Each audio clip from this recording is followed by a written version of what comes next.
தாஜ்மஹால் எனக்கு ரொம்ப பிடிக்கும். தாஜ்மஹால் நான் பார்க்கணும் ரொம்ப சந்தோஷப்பட்டு பார்த்த ஒரு இடம். ஏன்னா அது உலக அதிசயம், அதை விட அது காதலின் சின்னம், ரொம்ப முக்கியம். அதுக்காகவே தாஜ்மஹால் போகணும். நான் ஒரு புக்கு படித்தேன். அதுக்கப்புறம் தாஜ்மஹால் போகணுங்கிற ஆசையே எனக்கு இல்லை. ஒரே ஒரு புக்கு படித்தேன். என்ன புக்கு தெரியுமா?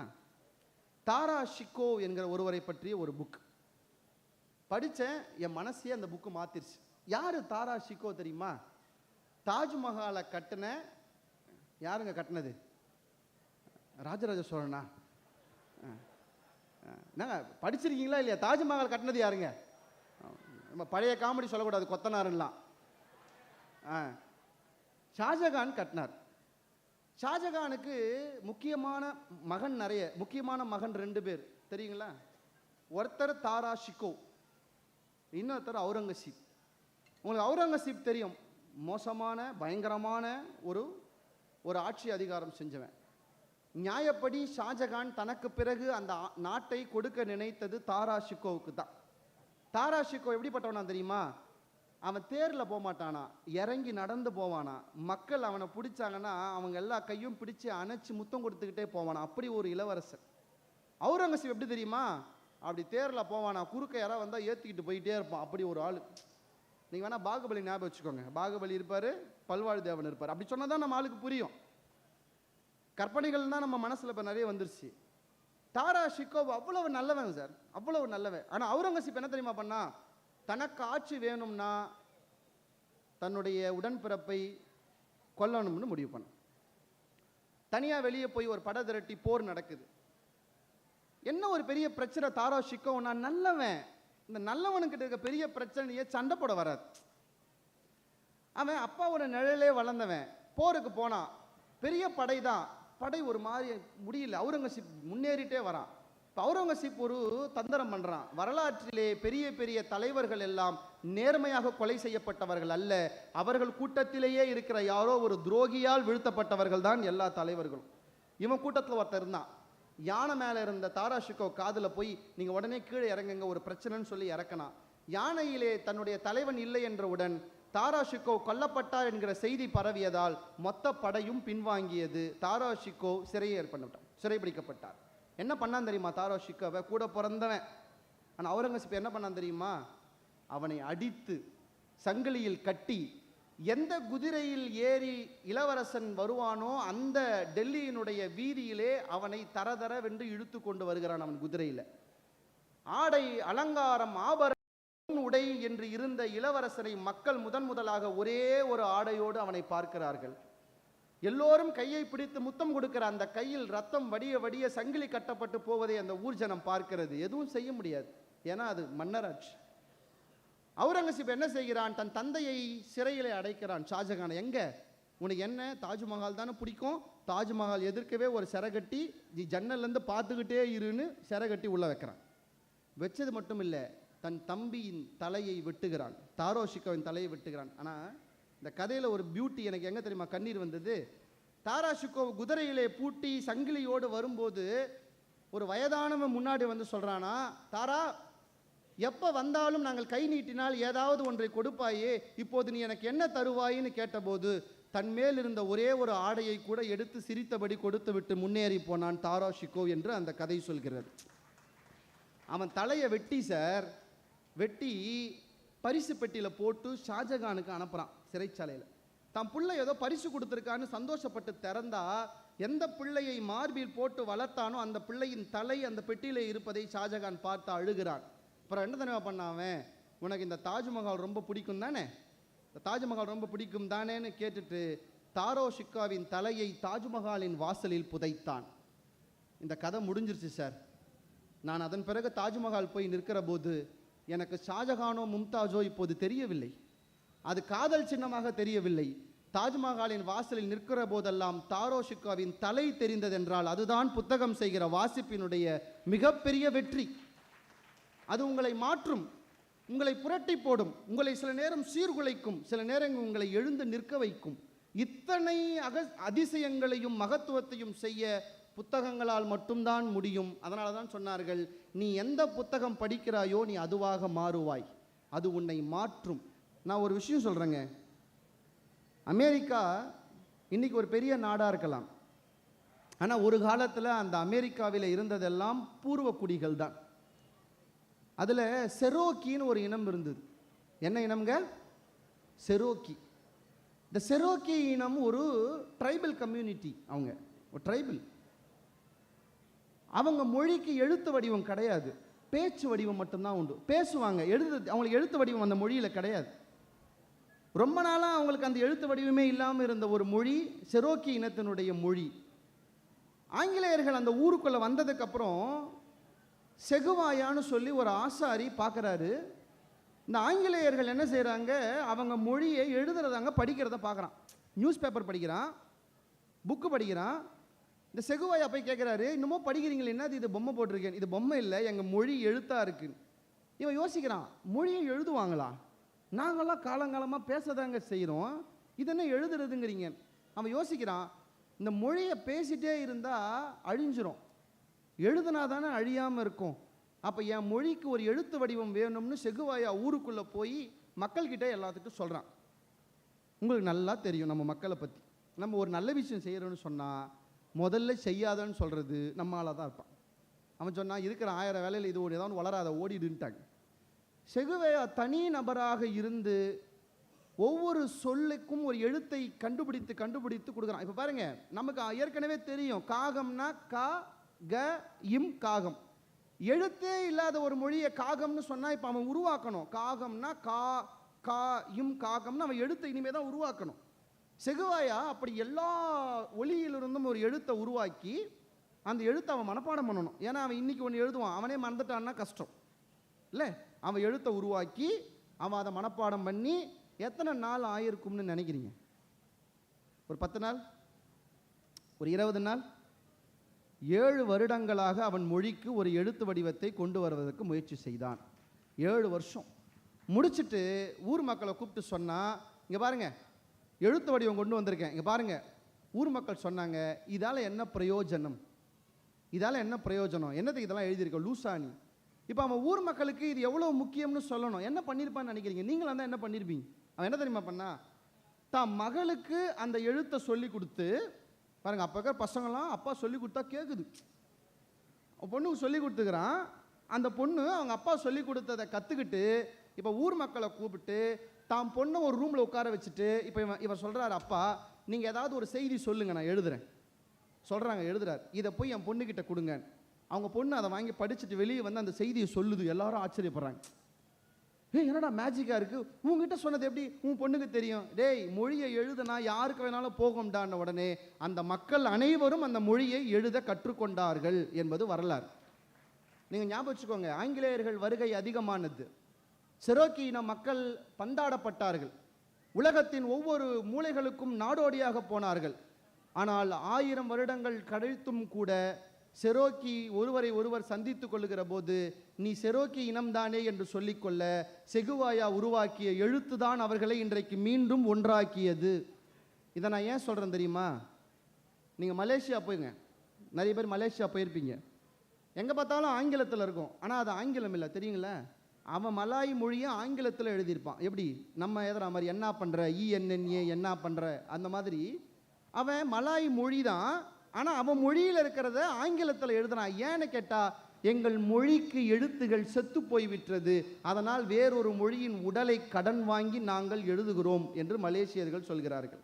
இப்போ நான் உங்களை கேட்குறேன், எல்லாரும் உங்கள் ஃபோன் எடுங்க, கான்டாக்ட்ஸ் பாருங்கள், எத்தனை பேர் சார் தமிழில் கான்டாக்ட் வச்சுருக்கீங்க? எல்லாரும் மெசேஜ் எடுங்க, எத்தனை பேர் சார் தமிழில் அதிகமான மெசேஜ் அனுப்புகிறீங்க? ஏங்க சார், நான் ஒன்று கேட்கவா? மலேசியர்களுக்கு அவர்கள் மொழியினுடைய எழுத்து உடல் செத்து போச்சு. செரோக்கி மக்களுக்கு உடம்பே இல்லை, உருவாக்கி இருக்கிறார்கள். ஆனால் தமிழிலே 3000 ஆண்டு காலம் ஓலைச்சுவடிலும் கல்வெட்டிலும் வாழ்ந்து வந்து எழுத்து இருந்தும் ஆங்கிலம் என்கிற உடம்பிலே தமிழின் உயிரை வைத்து எழுவதை விட ஒரு கேவலம் நமக்கு வேணுமா? செய்கிறோம்ல, ஏன் செய்கிறோன்னு நம்மளால கேளுங்க. என்ன தெரியுமா சொல்லுவான்? தமிழில் டைப் பண்ணுறது கஷ்டமாக இருக்கு. என்னமோ அவன் பிறந்ததுலேருந்தே இங்கிலீஷ் படித்து, பிறந்ததுலேருந்து இங்கிலீஷ்லேயே எழுதி. சார், நம்ம தாய்மொழிக்காக நம்ம செய்கிற சின்ன சின்ன மெனக்கடல் தான் சார் இந்த மொழியை வாழ வைக்கும். சின்ன சின்ன மெனக்கடல். அந்த சின்ன சின்ன மெனக்கடல் எது தெரியுமா? உங்கள் வீட்டில் நீங்கள் கூப்பிட்ற பேர்லேருந்து இருக்கு, பேர்லேருந்து இருக்கு. தமிழில் பெயர்னா என்ன தெரியுமாங்க? நேம். ஆங்கிலத்தில் நேம்னு சொல்கிறோம்ல, தமிழில் பெயர். பெயர்னா என்ன தெரியுமா? அந்த காலத்தில் நீங்கள் உங்கள் தாத்தாவெல்லாம் கேட்டு பாருங்கள். தாத்தாவோட பேர் பையனுக்கு வைப்பாங்க. அப்பா அவங்க அப்பா பேரை பையனுக்கு வைப்பார். அப்பா பேர் கோவிந்தராஜனா அவன் பையனுக்கு கோவிந்தராஜன் பேர் வைப்பார். பார்த்துருக்கீங்களா? தாத்தா பேர் பேரனுக்கு இருக்கும். தன் தந்தையின் பெயரை பெயர்த்து வைப்பதால் தான் பெயர் என்கிற சொல்லே தமிழில் வந்தது. பெயர்த்து வைப்பது. அந்த மரபு போயிடுச்சு. சரி, அது மரபு போனால் போட்டோம், புதுசாக ஒரு பேர் வைக்கிறோம். தமிழில் பேர் வைக்கணும் இல்லை? ஏன் சார் தமிழில் பேர் வைக்கணும்? சொல்லும் போது தமிழோடு கூப்பிடுற பேர் வீடுகளில் இருக்கணும். நம்ம என்ன செய்கிறோம்? சரி, எனக்கு வேறு மொழியில் பேர் வைக்கிறது பிரச்சனை இல்லை, அதையாவது ஒழுங்காக வீணாக வைக்க மாட்டேங்கிறேன். மகிஷாசுர மர்தினின்னு வச்சா பரவாயில்ல. அப்படின்னா என்ன? மகிஷம்னா எருமை தலை கொண்ட அரக்கன்னு அர்த்தம். எருமை தலை கொண்ட அரக்கனை வீழ்த்திய பார்வதி, அதுக்கு தான் மகிஷாசுர மர்தினி. யாராவது மகிஷாசுர மர்தினின்னு பேர் வச்சிங்கன்னா கூட நான் அக்செப்ட் பண்ணிக்கிறேன், சாமி பேர் வச்சிருக்குது பரவாயில்ல. நம்மால் ஸ்டைலாக மகிஷான்னு பேர் வைக்கிறான். அப்படின்னா என்னன்னா எருமைன்னு அர்த்தம். மகிஷானா எருமைன்னு அர்த்தம். யாராவது ஆசாசியாக புள்ளைய பெற்றுட்டு எருமைன்னு பேர் வைப்பீங்களா? கிருஷ்ணான்னு பேர் வச்சா ஒரு நியாயம் இருக்குது. ஏன் தெரியுமா? கிருஷ்ணா, கிருஷ்ணா வடமொழியிலே கருப்புன்னு அர்த்தம். கரிய நிறம் கொண்டவன் என்பதால் அவனுக்கு கிருஷ்ணன்னு பேரு. நம்மால் கிருஷ்ணன் பேர் வைக்கிறான். அப்படின்னா என்ன? கருப்பான்னு கூப்பிடுறீங்க. இப்போ உங்களுக்கு கருப்பான்னு கூப்பிட்டா அவமானம், கிருஷ் அப்படின்னு கூப்பிட்டா நல்லா இருக்கு. எருமேன்னு கூப்பிட்டா கஷ்டம், மகிஷா அப்படின்னு கூப்பிட்டா நல்லா இருக்கு. ஏன்னா அதுல ஷா வருது, இஷ் வருது. நான் கேட்குறேன், உங்க மூளையில யாரு போய் இப்போ இந்த ஷா இஷ் எல்லாம் ரொம்ப நல்லதுன்னு சொன்னது?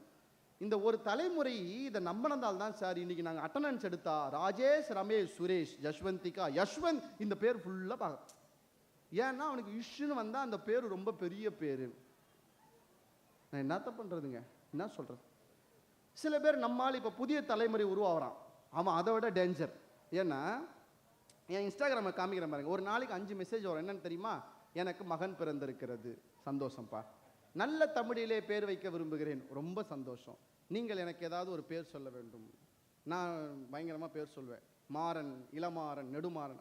இல்லை, நான் நட்சத்திரப்படி பேர் வைக்கலான்னு இருக்கேன். அது முதல்ல சொல்ல வேண்டியது தானே? சரி, என்ன எழுத்து சொல்லுன்னு. லாலா டாடாடியில் பேர் தொடங்குவது போல் ஒரு தமிழ் பேர் சொல்லுங்கள் அப்படின்னா. டேய், தமிழில் லாலால பேரே வராதுடாங்கிறேன். ஜோசியக்கார் சொல்லிக்கிறாரு, நீங்கள் எப்படி வராதுன்னு சொல்லுவீங்கிறான். இப்போ என் கஷ்டம் என்னன்னா, ஜோசியருக்கு தமிழ் தெரியுமா இல்லை எனக்கு தமிழ் தெரியுமா? அவன் என்ன சொல்கிறான், என் ஜோசியர் லாலால தான் வைக்கலான்னுக்கிறாரு, நீங்கள் எப்படி தமிழில் வராதுமீ? தமிழில் லா ராலெல்லாம் பேர் தொடங்காது. அதனால தான் லோகநாதனுக்கு பின்னால் ஊ போட்டு உலகநாதனும், ரங்கநாதனுக்கு பின்னால் ஆ போட்டு அரங்கநாதனும் தமிழில் எழுதணும். நம்ம ஆள் தமிழ் பற்று இருக்குதுன்னு வரான், வந்துவிட்டு என்கிட்ட சண்டை போடுறான். நான் சொல்ல முடியாதான்னுட்டா எனக்கு ரிப்ளை பண்ணுறான், மேடையில் தான் தமிழ் தமிழுங்கிறது, ஒரு லால கூட ஒரு பேர் தெரியலன்ட்டு போகிறான். இப்போ எனக்கு எதுமா பிரச்சனை? அந்த குழந்தை நினச்சி கஷ்டப்படுறேன். ஏன்னா இவனே இப்படி இருக்கிறானே, இப்போ அந்த குழந்தை என்ன பாடுபடுத்த போகிறானோ. பாருங்க, ஒரு கூட்டம் தமிழே வேணான்னு ஒரு கூட்டம், இன்னொரு கூட்டம் நான் தமிழை வாழ வைக்கிறேன்னு என்னை சாவடிக்கிற ஒரு கூட்டம். நான் என்ன சொல்கிறேன், தமிழை உண்மையிலேயே வாழ வைக்க பல வழிகள் இருக்குது, அதை செய்ய துவங்குங்க, அக்செப்ட் பண்ணுங்க. முதல்ல நீங்கள் எனக்கு இதுவும் வேணும் அதுவும் வேணும்லாம் இல்லை, தமிழுக்காக நாம் சில விஷயங்களை ஏற்றுக்கொள்ள. நான் உண்மையாக சொல்கிறேன், யோசிச்சு பாருங்கள். என் அண்ணன் பொண்ணுக்கு ஒரு பேர் வைக்கணும்னாங்க, நான் ஒரு அழகான பேர் சொன்னேன், நட்சத்திரத்திலே பேர் பண்ணாங்க. பிறைசூடன் ஒரு சொல் உண்டு, நம்மளுடைய பிறைசூடன் ஒரு சொல் உண்டு. நான் என்ன பண்ணேன், காமாட்சிக்கு ஒரு பேர் இருந்தால் என்ன இருக்கும்னு யோசித்தேன். ஏன்னா விஷாலாட்சியோ மீனாட்சியோ தலையில் பிறை வச்சிருக்க மாட்டா, காமாட்சி மட்டும்தான் வச்சிருப்பா. நான் தமிழிலே காமாட்சிக்கு ஒரு பெயர் யோசித்தேன், இது பொருத்தமாக இருக்கும், பிறைசூடி என்று பெயர் வைத்தேன். என் அண்ணன் மகளுக்கு பிறைசூடி என்று தான் இப்போதும் பெயர். ஆனால் அந்த பேருக்கு பின்னாடி ஒரு வரலாறு இருக்குது, சொல்லவா? எங்கள் வீட்டு குடும்பம்லாம் ஒன்றா சேர்ந்து வேற ஒரு பேர் யோசித்து வச்சாங்க, பிரார்த்தனான்னு ஒரு பேர் வச்சாங்க. பீல வரணுமா, பிரார்த்தனான்னு ஒரு பேர். நல்ல வேலை, இப்போ நீங்கள் எப்படி பிறைசூடி ஃபிக்ஸ் ஆச்சுன்னு கேட்கணும். அது தம் துண்டா இருக்கும்போது பிரார்த்தனான்னு கூப்பிட்டா திரும்பி பார்க்கல, பிறைசூடின்னு ஒன்று திரும்பி பார்த்துருச்சு, அக்செப்ட் பண்ணிட்டாங்க, நல்ல விஷயம். இப்போ பாருங்க, அந்த பிறைசூடி பேர் நான் தீர்மானிக்க முடியாது, இப்போ அந்த குழந்தை தீர்மானித்ததால அது வந்தது.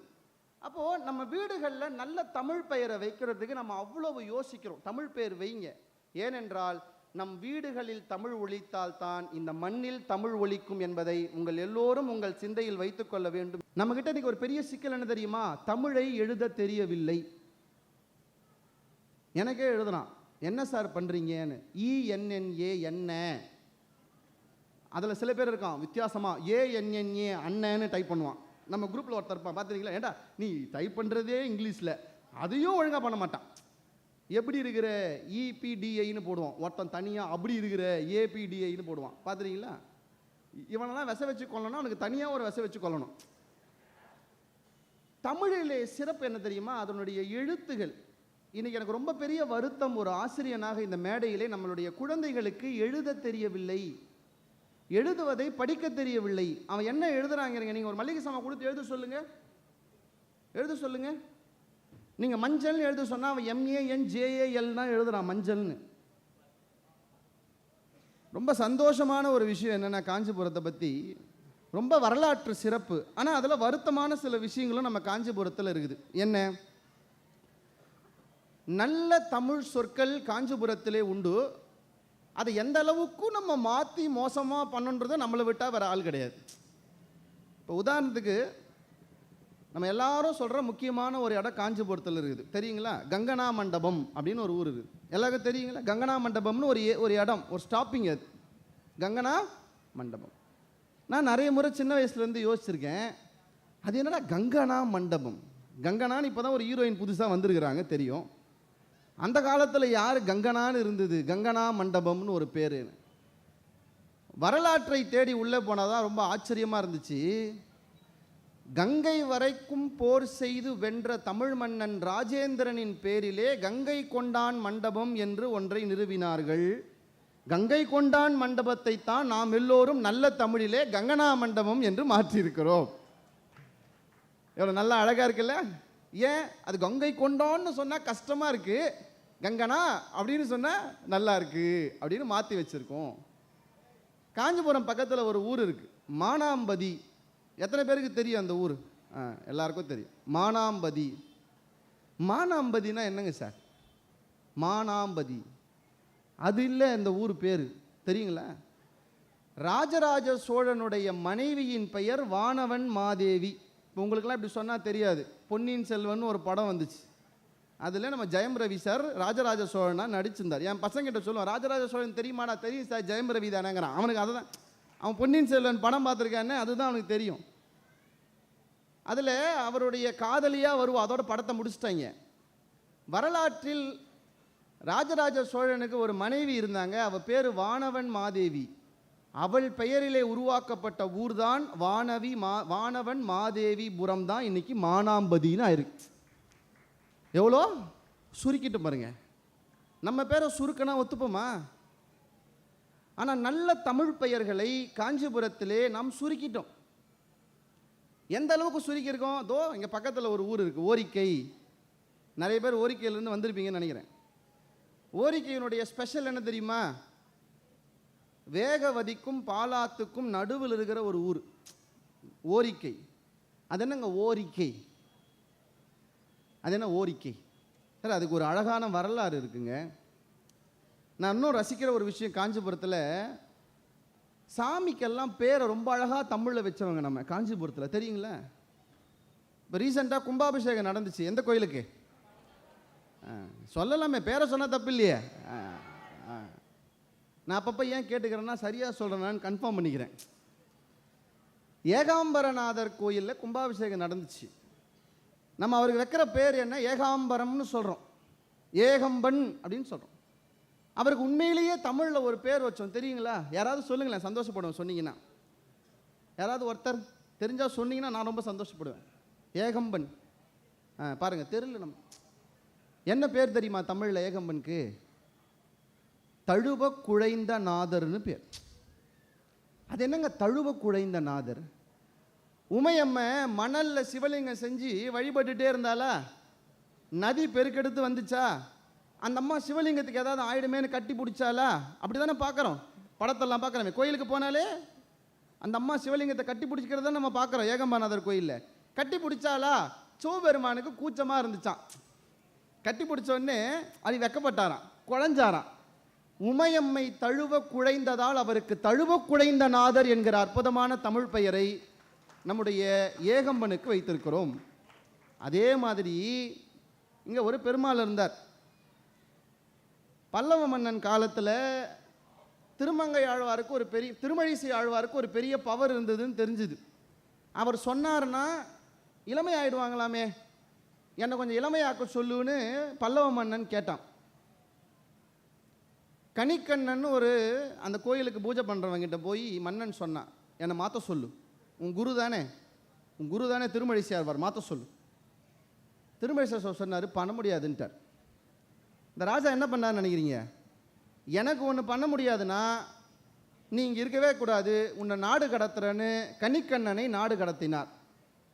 உடனே திருமழிசை ஆழ்வாருக்கு இந்த செய்தி வந்துச்சு. என்ன தெரியுமா பண்ணார்? நேராக பெருமாள் கிட்ட போய் நின்னார். இது பாருங்க, ஏன் காஞ்சிபுரம் ரொம்ப சிறப்புனா இங்கே இருக்கிற தெய்வங்கள் அவ்வளோ சிறப்பு. பெருமாள் கிட்ட போய் நின்னார். நின்றுட்டு சொன்னார், யார்? திருமழிசை ஆழ்வார் சொல்கிறாரு, கணிக்கண்ணன் போகின்றான், காமரு பூங்கச்சி மணிவண்ணா நீ கிடக்க வேண்டாம், துணி உடைய சென்னா புலவன் நான் செல்கின்றேன், உன் பைனாக பாயை சுருட்டிக்கொள்னு சொன்னார். யாருக்கிட்ட? பெருமாள் கிட்ட போய் சொல்கிறார், என்னன்னு என் சிஷ்யனை ஊரை விட்டு போக சொல்லிட்டான், இப்போ நானும் போகிறேன், உனக்கு இப்போ என்ன இங்கே வேலைங்கிறார். யார்கிட்ட? பெருமாள்கிட்ட. நீ என்ன பண்ணுற? படுத்துன்னு இருக்க பாரு ஒரு பாய் போட்டு. பெருமாளுக்கு எதுங்க பாய்? பைநாகம், நாய், அந்த பாம்பு தானே பாய். அவர் சொல்கிறாரு, உன் பைநாக பாயை சுருட்டிக்கொள். இப்போ பெருமாள் என்ன பண்ணியிருப்பான்னு நினைக்கிறீங்க? கழுத்து மேலே ஒன்று போட்டு நீ யாரா என்ன சொல்கிறதுக்கு, போடா அதானே சொல்லணும். பெருமாள் என்ன பண்ணாராம்? பைநாக பாயை சுருட்டி அக்களத்தில் வச்சுக்கிட்டு திருமழிசை ஆழ்வார் பின்னாடியே வந்துட்டார். வந்தவர் ஒரு நாள் ராத்திரி எங்கே தங்கினாராம்? பாலாருக்கும் வேகவதியாருக்கும் நடுவில் தங்கினாராம். இந்த மூவரும் திருமகள் நால்வரும் ஒரு நாள் இருந்த இடம் என்பதால் ஓர் நாள் இருக்கை ஓரிக்கை என்கிற பெயரானது என்பது வரலாறு. அது கூட பெரிய விஷயம் இல்லை. ராஜா வந்து எல்லாத்தையும் சால்வ் பண்ணி மன்னிப்பு கேட்டார்.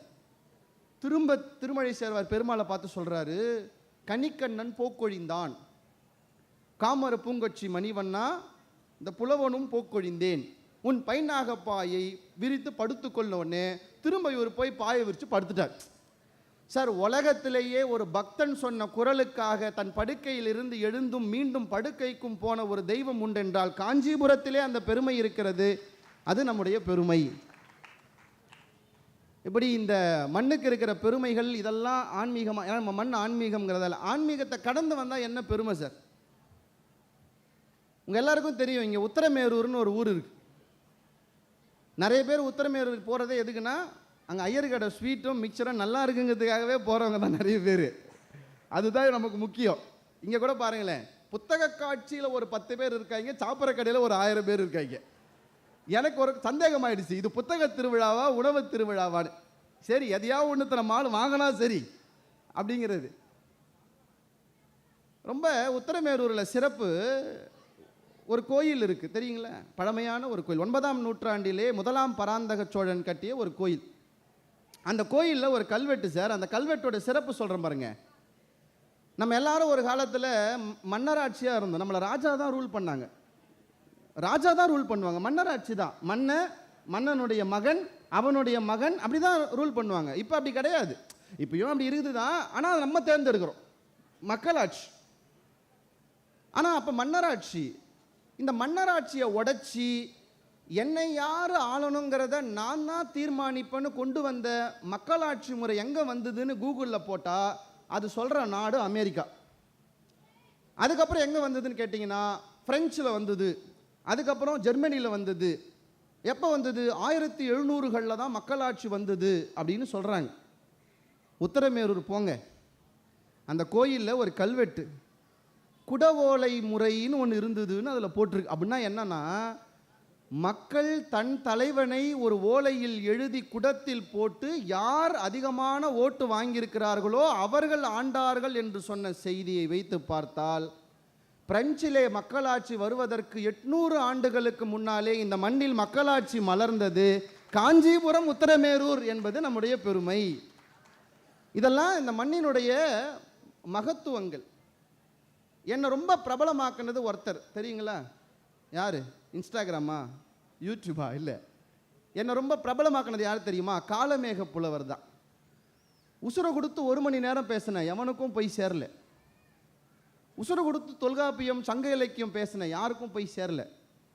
தத்தி தாதூதுதி தாதூதுதி தத்துதி துத்தி துதைதி துதைத்த தாதூதுதி தித்தித்த தித்தித்த தாதது தித்தித்த தெத்தாதோ தித்தித்த தாதுன்னு உலகம் ஃபுல்லாக போயிடுச்சு. ஒரே ஒரு பேராகிராஃப். இதை எழுதினது யாரு? காலமேக புலவர்.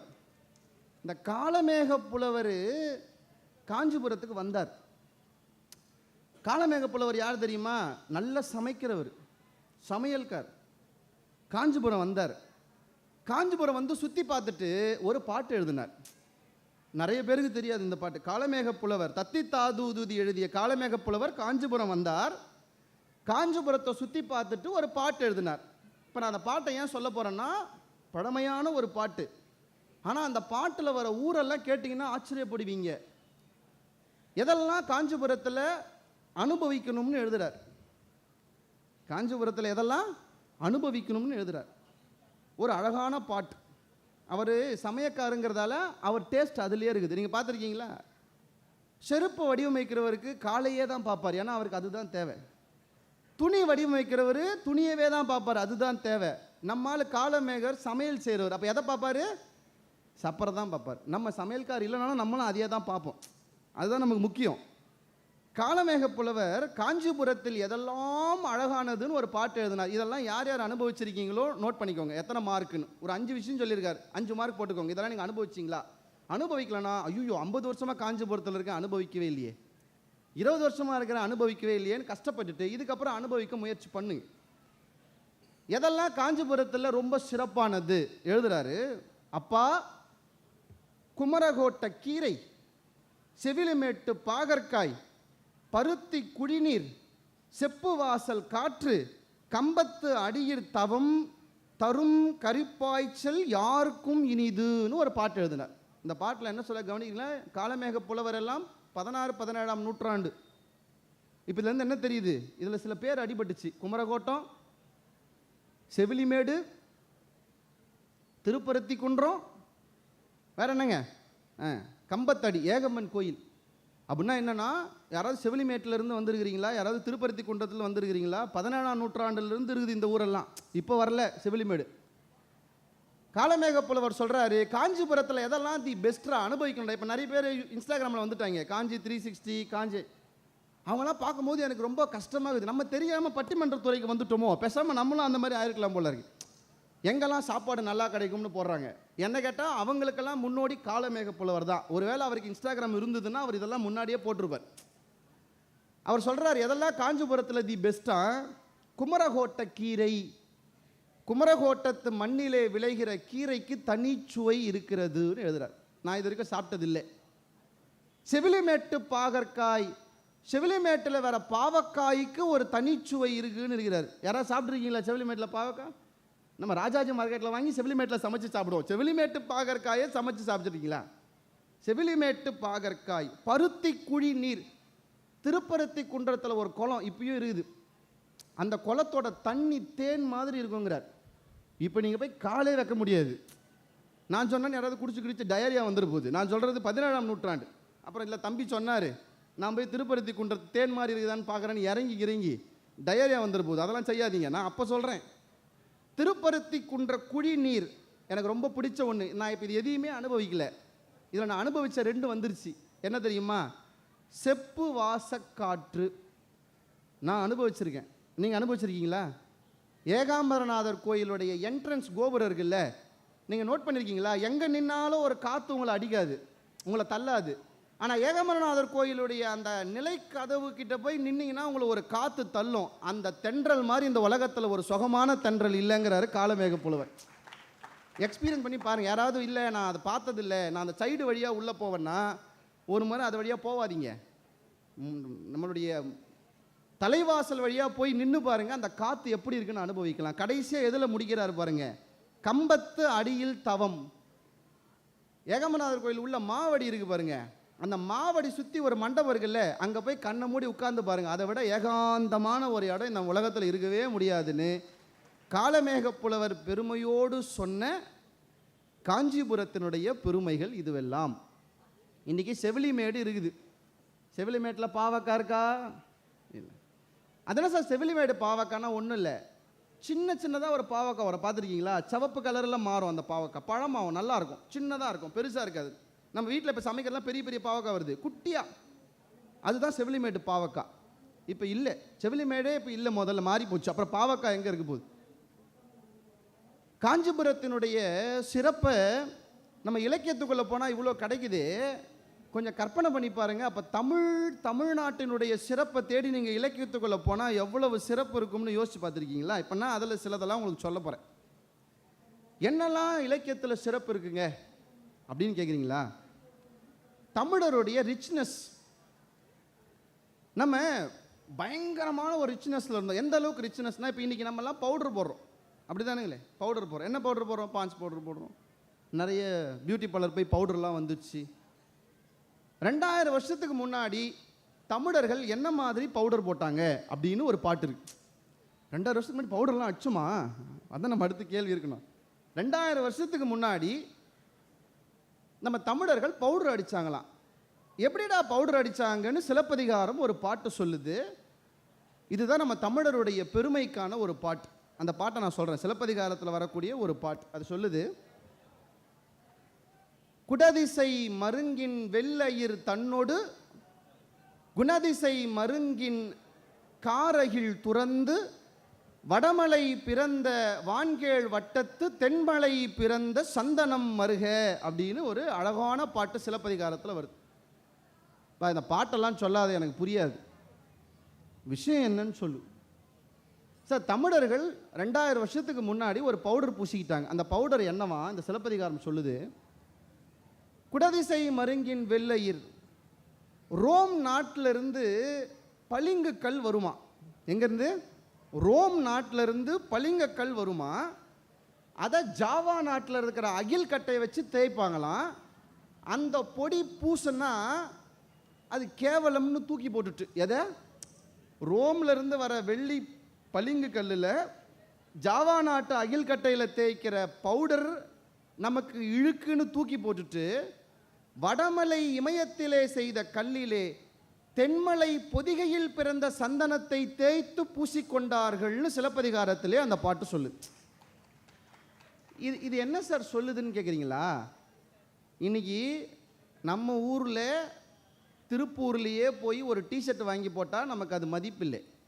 அந்த டிஷர்ட்டு வெளிநாட்டுக்கு போய் அவன் பிராண்டு தச்சு திரும்ப இங்கே வந்ததுன்னா அதை விட 4 மடங்கு விலை கொடுத்து வாங்கி போட்டால் தான் அது மதிப்புன்னு நீங்கள் இன்றைக்கி நினைக்கிறீங்க.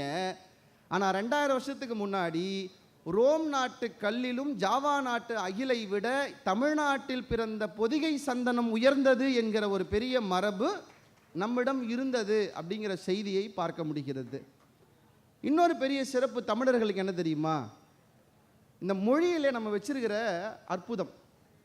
நான் சொல்லுவேன், இந்த தமிழ் மொழி எவ்வளவு ஸ்பெஷல், எவ்வளவு சிறப்பு அப்படின்னு கேட்டிங்கன்னா, இந்த தமிழ் மொழியிலேயே இருக்க வார்த்தைகள் வயதே ஒரு பெரிய சிறப்புன்னு சொல்லுவேன். இப்போ நம்ம இன்றைக்கி சில சொற்கள் பேசுகிறோம், எல்லாரும் ஒரு சில சொற்கள் பேசுகிறோம், அதுக்கு என்ன வயது இருக்குன்னு நினைக்கிறீங்க? நான் சொல்கிறேன், நம்ம இன்றைக்கி ரொம்ப சாதாரணமாக பயன்படுத்துகிற சில சொற்களுக்கு வயது 2000-3000 வருஷம் பழசு. சாதாரணமாக பயன்படுத்துகிற சில சொற்களுக்கு வயசு 2000-3000 ஆண்டு. அப்படி என்ன நம்ம இன்றைக்கி சாதாரணமாக பயன்படுத்துகிறோம் தானே கேட்குறீங்க? நம்ம எல்லாருக்கும் ரொம்ப தேவையான ஒன்று இருக்குது. என்ன தெரியுமா? என்னதுங்க? சம்பளம். நம்ம எல்லாருக்கும் ரொம்ப தேவையானது சம்பளம். மாதம் 1 வந்துச்சுன்னா நம்ம முதல்ல நினைக்கிறதே சம்பளம் எப்போ வரும். சம்பளம்ங்கிறது நல்ல தமிழ் சொல்னு சொல்கிறாங்க. சம்பா என்கிற அரிசியும் அலம் என்கிற உப்பையும் சம்பளமாக பெற்றார்கள். சம்பா, அலம், சம்பளம்னு பேர் அந்த சொல்லுக்கே. ஆனால் அது தூய தமிழ் சொல் இல்லை. இன்னும் தூய தமிழ் சொல் எது தெரியுமா? ஒரு சொல் இருக்கு, தெரியுங்களா? இன்னைக்கு செய்தியை பார்த்தீங்கன்னா, ஊதிய உயர்வு வேண்டி போராட்டம், ஊதிய உயர்வு வேண்டி போராட்டம் பார்க்குறோமா? இன்றைக்கும் நம்ம பயன்படுத்துகிற ஒரு சொல் ஊதியம். இந்த ஊதியம்ங்கிற சொல்லுக்கு எவ்வளோ வயசுன்னு நினைக்கிறீங்க? ஒரு 500 வருஷமாக பயன்படுத்துகிறோமா? ஒரு 1000 வருஷம்? திருவள்ளுவர் எழுதுகிறாரு என்னன்னு, ஈதல் இசைப்பட வாழ்தல் அது வல்லது ஊதியம் இல்லை உயிருக்குன்னு எழுதுகிறாரு. திருவள்ளுவர் காலம் என்ன? கிமு 31னா 2000 ஆண்டுகால வயதை கொண்டது ஊதியம் என்கிற இன்றைக்கு நாம் பயன்படுத்துகிற ஒரு சொல். அதே மாதிரி இன்னொரு சொல் இருக்கு. என்னது? கூலி. நீங்கள் கூலினா வேற எங்கேயாவது போயிடாதீங்க. இன்னைக்கு கூலி வாங்குறோன்றல, தினக்கூலின்னு ஒரு வார்த்தை இன்னைக்கு ரொம்ப சாதாரணமாக பயன்படுத்துகிறோம். இந்த கூலிங்கிற சொல் எவ்வளோ பழைசுன்னா, அதே திருக்குறள் சொல்லுது, தெய்வத்தால் ஆகாது எனினும் முயற்சி தன் மெய் வருத்த கூலி தரும்னு சொல்லுது. இன்னைக்கு கூலின்னு நீங்கள் சாதாரணமாக பயன்படுத்துகிற, ஒரு கட்டுமான கட்டுற நம்ம தோழர்கிட்ட நண்பர்கிட்ட கூலி வாங்கிட்டியா நம்ம கேட்குற இந்த சாதாரண கூலிங்கிற சொல்லினுடைய வயது 2000 ஆண்டு கால பழமையான சொல். தமிழில் அமைதியாக வெளியவே தெரியாமல் இருக்கு. நான் பார்த்த இன்னும் ரசித்த ஒரு சொல் தமிழில் இருக்குது, உங்களுக்கு சொல்கிறேன். தாடி இருக்குதுல்ல, இந்த தாடி ஒரு பெரும் பிரச்சனையாக இருக்குது சார். இப்போலாம் ஐடி கம்பெனி போனாலும் சரி, பள்ளியில் வேலை செஞ்சாலும் சரி, அலுவலகத்தில் வேலை செஞ்சாலும் சரி, இந்த தாடியை ஒத்துக்க மாட்டுறாங்க. தாடி வச்சாலே பொறுக்கி, நல்ல வேலையில் இருக்க தாடி வைக்கக்கூடாது, க்ளீன் ஷேவில் இருக்கணும்னு. நான் கேட்குறேன், நீ எத்தனை நூற்றாண்டாக க்ளீன் ஷேவில் இருந்த?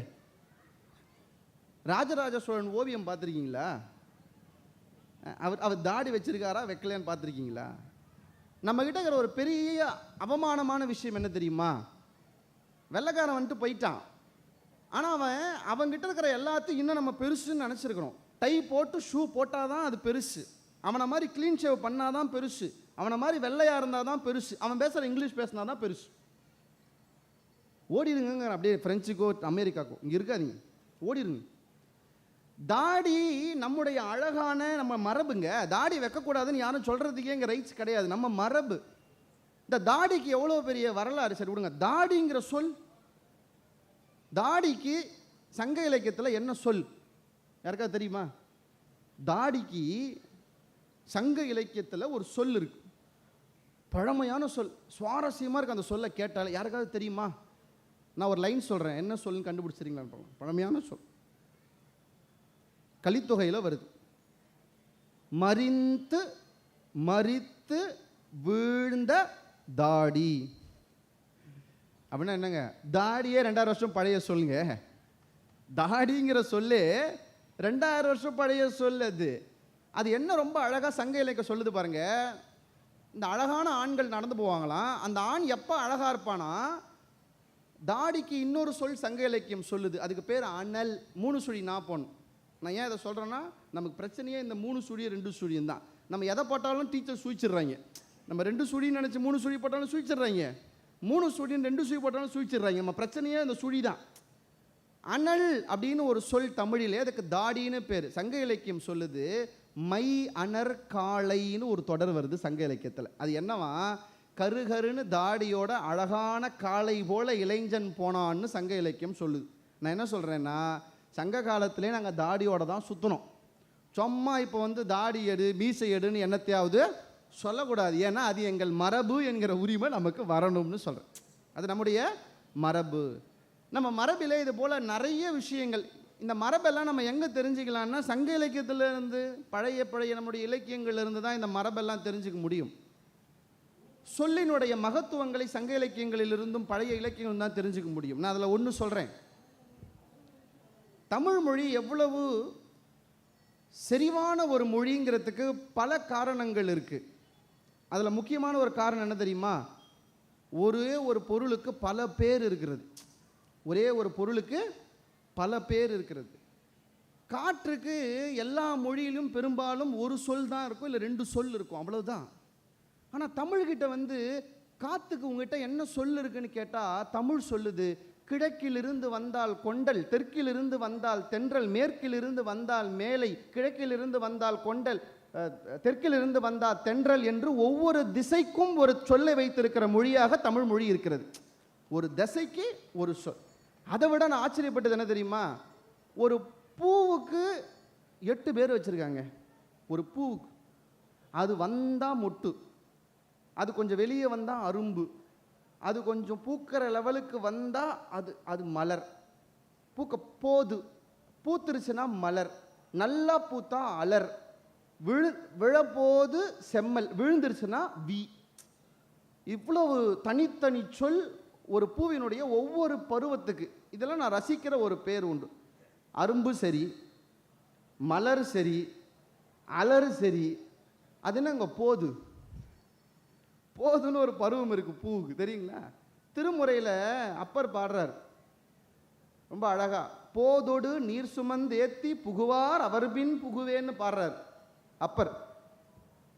போதுன்னா என்னங்கன்னு கேட்டா தமிழ் சொல்லுது, அந்த பூ இன்னும் கொஞ்ச நேரத்தில் பூக்க போதான். பூ பூக்கிறதுக்கு முன்னாடி ஒரு ஸ்டேஜ் இருக்கும்ல, அந்த ஸ்டேஜ் என்ன ஸ்டேஜா? இனிமே தான் அது பூக்க போதும். அதனால் அந்த ஸ்டேஜுக்கு போதுன்னே பேரான். அந்த காலத்தில் சாமிக்கு எந்த பூ வைப்பாங்களாம் தெரியுமா? போத வைப்பாங்களாம். அப்படின்னா என்ன? அது பூக்கும் போது எடுத்து தலையில் வைப்பாங்களாம், அது சாமி தலையில் தான் பூக்குமா. அப்படி தான் சாமிக்கு வைக்கணும். நம்ம என்ன செய்கிறோம்னா, வெள்ளிக்கிழமை பூ வைக்கிறதுக்கு புதன்கிழமையே வாங்கி அதை ஃப்ரீசரில் வச்சு ஒவ்வொரு முறையும் திறந்து அது காஞ்சிருச்சான்னு பார்த்து, லைட்டாக காஞ்சா சாமிக்கு தெரியாதுன்னு கொஞ்சம் எடுத்து தூக்கி போட்டுட்டு சாமி தலையில் வச்சு அவரையும் ஏமாத்துறது தெரியாமல் ஏமாத்திட்டு வர்றது நம்ம வேலை. ஆனால் எப்படி பூ வைக்கணுமா சாமிக்கு? போது சார், பூக்கும் போது வாங்க. நீங்கள் அடுத்த கேட்பீங்க, ஆமாம் எங்கள் பூக்கார அம்மாவே 4 நாள் கழிச்சு தான் விற்கிது, அப்புறம் அதை நான் வாங்கி ஒரு 4 நாள் கழிச்சு தான் சாமிக்கு வைக்கணும். தமிழில் அந்த அந்த போதுங்கிற சொல்லுக்கு பின்னாடி இருக்கிற அற்புதத்தை சொல்லுகிறேன். இப்படி இந்த மொழியில் இருக்கிற எல்லாமும் சிறப்பு. ஒரு அற்புதமான ஒரு நிகழ்வு புத்தக திருவிழா. நாங்கள்லாம் எப்போவுமே புத்தக திருவிழாவில் சொல்கிறது தான், உங்கள் குழந்தைகளை திருவிழாவுக்கு கொண்டு போகிற போது கையை இறுக்கமாக பிடித்து கொள்ளுங்கள், தொலையாமல் பார்த்து கொள்ளுங்கள். ஆனால் புத்தக திருவிழாவுக்கு வந்தால் உங்கள் குழந்தைகளின் கைகளை விடுங்கள். அவர்கள் தொலைய வேண்டிய ஒரே திருவிழா புத்தக திருவிழா தான். உங்கள் குழந்தைக்கு சாப்பாட்டு கடைக்கு போய் 4 வாங்கி கொடுக்கறதோடு மட்டும் இல்லாமல் புத்தக கடைக்கு போய் 2 புத்தகங்களை வாங்கி கொடுங்கள். ஏன்னா புத்தகங்கள் தான் நம் வாழ்க்கையை உயர்த்தும். உங்கள் குழந்தை திருப்பி திருப்பி பார்ப்பது புத்தகத்தின் பக்கங்களை அல்ல, உலகத்தின் வரலாறுகளை உங்கள் குழந்தை திரும்பி பார்க்கிறது என்பதை உங்கள் குழந்தைக்கு சொல்லிக் கொடுங்கள். உங்கள் குழந்தைக்கு எந்த புத்தகம் பிடிக்குமோ அதை வாங்கி கொடுங்க. உங்களுக்கு பிடிக்கும்னு பொன்னியின் செல்வனை வாங்கி தலை மேலே வச்சு படின்னு சொல்லாதீங்க. அந்த குழந்தைக்கு என்ன பிடிக்குமோ அதை கொடுங்க. நம்மக்கிட்ட ஒரு பெரிய பிரச்சனை அதுதான். நீ வேள்பாரி படிச்சிருக்கிறியான்னு, அதை அந்த ஒரு லைன் படிக்கவே அதுக்கு 1 மாதம் ஆகும். நீங்கள் வேள்பாரி வாங்கி கொடுத்து நீ வேள்பாரியை படித்தே ஆகணும்னு, அந்த குழந்தை வாசிப்பு என்பது ஒரு விசாலமானது. உங்களுக்கு ஒரு படம் பிடிக்கும், அவனுக்கு வேற படம் பிடிக்கும், எனக்கு வேற படம் பிடிக்கும். உங்களுக்கு ஒரு ஹீரோ பிடிக்கும், அவனுக்கு ஒரு ஹீரோ. அதே மாதிரி தான் வாசிப்பு. சிலருக்கு சங்க இலக்கியம் பிடிக்கும், சிலருக்கு நவீன கதைகள் பிடிக்கும், சிலருக்கு ஐயா பாபா அவர்களுடைய கதைகள் பிடிக்கும். யார் யாருக்கு எது எது பிடிக்குமோ அவரவர்களுக்கு அதை கொடுங்க. வாசிப்பு ஒரு பெரிய விசாலமான ஒரு பாதை. அதிலே உங்கள் குழந்தைகளை கொண்டு வந்து சேருங்கள். நான் நிறைவாக ஒரு கதையோடு முடிக்கிறேன். வாசிப்பு ஏன் அவ்வளவு அவசியம்? புத்தக திருவிழா தான் அதோடு முடிக்கிறேன். நீ புத்தகத்தை புரட்டினால் புத்தகம் உன் வாழ்க்கையையே புரட்டி போடும் என்பதை நம்முடைய குழந்தைகளுக்கு சொல்லிக் கொடுங்கள். நிறைய வாசியுங்கள், நிறைய புத்தகம் வாங்குங்கள். ஏனென்றால் நீங்கள் வாங்குகிற எல்லா பொருளும் ஒரு நாள் விலை குறையும். காலம் உள்ளவரை விலை குறையாத ஒரே பொருள் புத்தகங்கள் தான் என்பதை மனதிலே நிறுத்தி கொள்ளுங்கள் என்று சொல்லி, நல்ல வாய்ப்புக்கு நன்றி கூறி நம்முடைய காஞ்சிபுரம் மாவட்ட அரசுக்கும் ஆட்சியாளருக்கும் ஒரு அற்புதமான புத்தக திருவிழாவை இங்கே நடத்தி காஞ்சிபுரத்தைச் சேர்ந்த என்னையும் ஒரு நாள் இந்த மேடையிலே ஏற்றி பேச வைத்ததற்கு என்னுடைய நன்றிகளை உரித்தாக்கி கொண்டு அத்தனை பேருக்கும் என்னுடைய நன்றியை சொல்லி விடைபெறுகிறேன். நன்றி, வணக்கம்.